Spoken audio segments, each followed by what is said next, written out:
Ooh, we're windy here in Calgary. I guess that's what you get. Late March, kind of got cold, but man, this stuff is going to melt by tomorrow anyway. It's already melted. Oh man, but last night we had some crazy wind. It was literally keeping me up. It wasn't the wind that kept me up last night, to be honest, because Source was just streaming information to me like you wouldn't believe. And today I want to do a reasoning session. I'm trying something a bit different. I don't know if this camera angle is going to really do any difference, but we're going to see how it works. But I'm going to get really heavy, get into some real meat and wine of the logos here. We're going to be really delving deep today. Come now and let us reason together. Come now, we can talk it over. Because a lot of us, I mean, myself included, like I was raised in the church, like I was raised in a religious institution. I should say that because these organizations, these institutions, they don't own that word. And of course, like most people would just end up going for like a 2-hour service every week. You know, that was their connection with Source. And you go for these 2-hour sermons and it's like you might hear like 1 or 2 verses talked about, you know, for the whole thing. And then you have like tea or coffee or business, like nothing wrong with that kind of fellowship. But what I'm saying is we're given life every moment of every day, and that very breath should be used in some form just to get in tune with Source, because if it wasn't for that breath, we wouldn't even have the experience of life itself.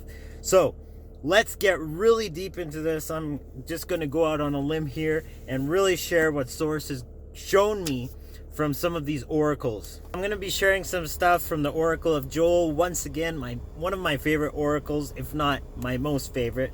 And I'm going to be sharing some insights that I had into how this all links together in the logos, in this revelation of the living word, right? Source itself. But before I begin from the Oracle of Joel, a lot of people don't realize that when the Dead Sea Scrolls were discovered, yes, they had all the traditional Hebrew books and much of the Septuagint and some other writings in there. A lot of the other writings were teachings which rabbinical Judaism and stuff that came after of the religious institution that, you know, even Jesus in his day criticized and was literally hated on by these people. It was talking about some of these outpourings, some of this stuff that, you know, the oracles, even in the Bible, talk about. But I'm going to be sharing, this is verse 23 of the 2nd chapter of the Oracle of Joel. And Yahweh is telling them, "Be glad then, children of Zion, and rejoice in Yahweh your God. For he has given you," the translation says, "the former rain moderately. And he will cause to come down for you the rain, the former rain, and the latter rain in the first month." Now, there's some controversy when it comes down to translating this, as I found out in my own translation. Because word for word, we see it says, "For he has given you the former rain moderately." This is the authorized version. "And he will cause to come down for you the rain, the former rain, and the latter rain in the first month." So the actual Hebrew words used here, I'm going to read from the Hebrew and then paraphrase.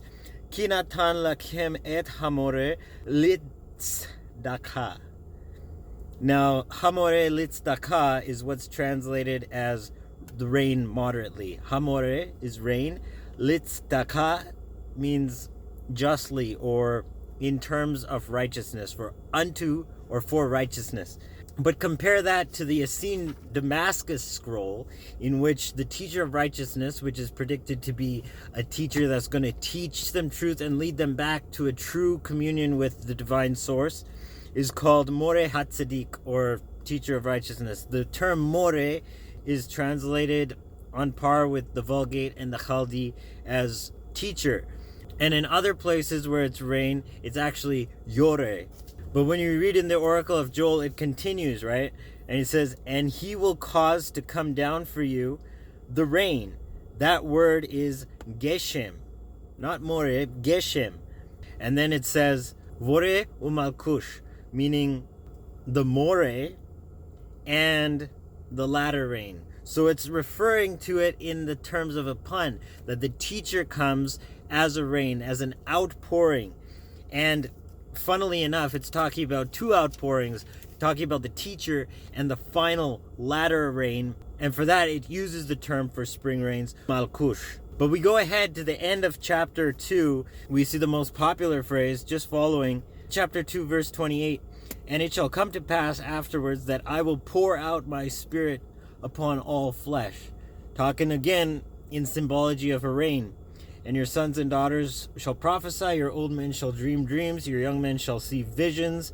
Man, am I a living testimony to that. But we see that this rain is a symbolism for the outpouring of literally divine source, inspiring humanity. Not just humanity, it says all flesh. It doesn't say all mankind. It doesn't say all humans. But it literally says all flesh. And guess what? That second outpouring is way greater than the first revelation or the teacher. So some people in the Christian institution tie that in to, Jesus being the teacher. And then, of course, the days of Pentecost and all the Acts of the Apostles tied in with, the outpouring of the Spirit and all the signs that followed that. But literally, that was just a fraction of what's coming to us. Why do I say that? Because in the last days, we actually see all flesh being infused with this divine source, where we actually re-enter and reclaim our dominion in the Garden of Eden. What will that look like? Well, literally, the appetite for death, the appetite for destruction will be absolutely dissolved. And we see that, of course, in the oracles of Isaiah. The famous quote, he says, the wolf will also dwell with the lamb, and the leopard shall lie down with the kid, and the calf and the young lion and the fatling together, and a little child shall lead them. And the cow and the bear shall feed, their young ones shall lie down together, and the lion shall eat straw like an ox. The suckling child shall play on the hole of the asp, and the weaned child shall put his hand on the cockatrice's den. They shall not hurt or destroy in all my holy mountain, for the earth shall be full of the knowledge of Yahweh as the waters cover the sea. And it literally, same thing in Habaquq 2:14, same exact words. It also says in Isaiah 2, almost Mikah 4's word for word almost, and it shall come to pass in the last days that the mountain of Yahweh's house shall be established in the top of the mountains, and shall be exalted above the hills, and all nations shall flow to it. And going down to verse 4, and he shall judge among the nations, and shall rebuke many people, and they shall beat their swords into plowshares, and their spears into pruning hooks. Meaning, war will be a thing of the past, and people will be cultivating the earth instead of fighting each other. Nation shall not lift up sword against nation, neither shall they learn war anymore. Well, we know that that wasn't fulfilled with the Acts of the Apostles, because guess what happened in 70 AD? Titus comes in and ransacks Jerusalem. Nations are still fighting to this very day. And, guess what? None of them received that memo. But that means that it's still in the Logos to fulfill itself. And we see bubbles of this everywhere, right? And Daniel, when he was, arrested for praying, thrown into the lion's den, we see that Daniel created a bubble around him of that influence where he literally entered back into the Garden of Eden, and those lions had no need, as hungry as they were, as vicious and ferocious, and they were really kept hungry and agitated in that den. But guess what?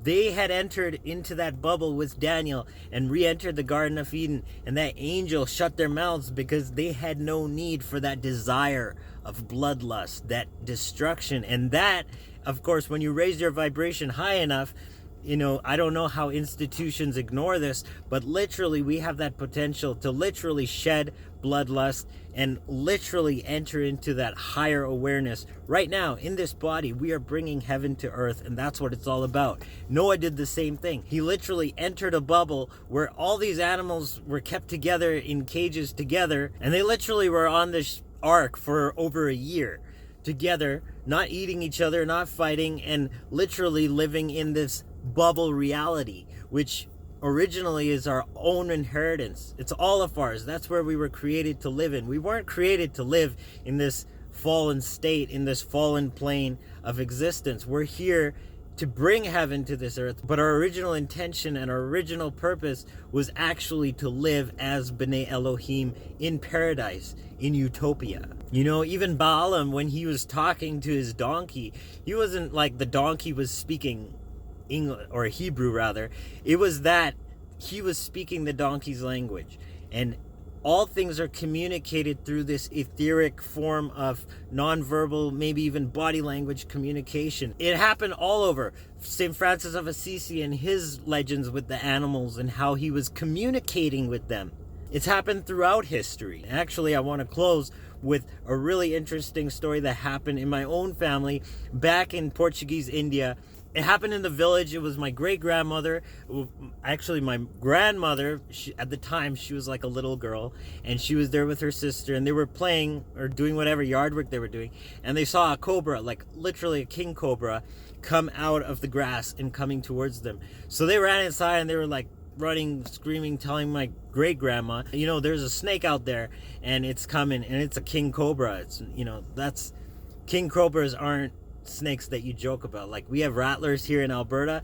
Like, rattlers are deadly, but cobras and king cobras, man, it's a completely different story. My great-grandmother, though, she knew her authority, and mind you, she was Roman Catholic, but she had this essence, this spirit of boldness in her, and she just walked out there and she looked straight into the eyes of the snake, man, no fear, and she said, I didn't hurt you. You have no right to hurt me. I'm going to go on my way. You go on your way. And the snake was literally like reared up, poised to attack, But as soon as she said that, it just it paused a second. And then I heard this story both from my grandma and her sister. They both told it to me different times. And like my mom also told me the story, but she heard it from my grandma.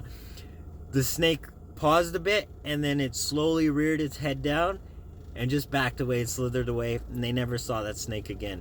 There were many incidences with, especially the cobras in our village in Portuguese India, but none that paralleled this communication, just a verbal communication. She knew her authority. It's not that the snake understood English, but she was communicating on this etheric level, and the snake had no choice but to obey. So we can all embody this essence now. And as we bring these bubbles of reality into this earth plane, we actually influence this earth plane on a level that we couldn't even imagine. But once we do, we're going to start to see utopia being birthed right in front of our eyes. So I love you guys. I just wanted to share that inspiring message. I hope this wasn't too deep, because, man, this is just scratching the surface of what I'm wanting to get into and share with the world. But I love you guys. I'll see you in the next reasoning session. Take care and stay optimistic. Manifest utopia on earth. We are entering the Garden of Eden. It's time. Agape. Salaam. Namaste.